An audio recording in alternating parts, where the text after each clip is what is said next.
আসসালামু আলাইকুম রহমতুল্লাহ। প্রিয় দর্শক, আজকে আলোচনা করব স্বপ্নে লাকড়ি দেখলে তার ব্যাখ্যা কী হবে।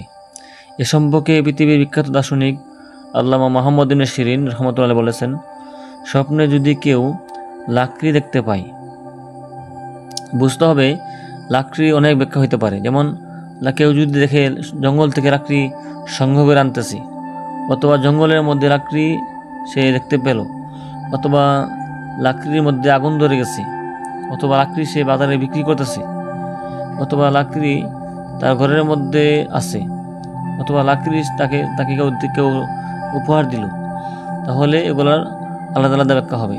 আজকে শুধু আলোচনা করব শুধু লাকড়ি দেখলে তার ব্যাখ্যা কী হবে। ইমাম সিরিন রহমতুল্লাহ বলেন, স্বপ্ন যদি কেউ লাকড়ি জমা করার ব্যাপারে দেখতে পায়, তাহলে ব্যাখ্যা হবে পরনিন্দায় লিপ্ত হওয়া।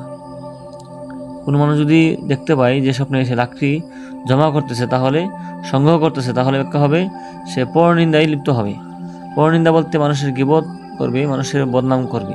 কারণ নিন্দা চর্যায় লিপ্ত ব্যক্তি সম্পর্কে আরবরা বলে থাকে যে লোকটি লাকড়ি বা কাঠখড়ি জমা করার ব্যস্ত আছে।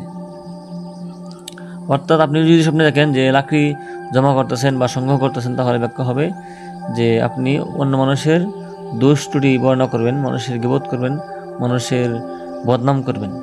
এই জন্য এই সমস্ত ব্যাখ্যা গ্রহণযোগ্য হবে। সুতরাং আমরা বাস্তবে মানুষের বদনাম করব না, মানুষের নিন্দা করব না, গীবত করব না।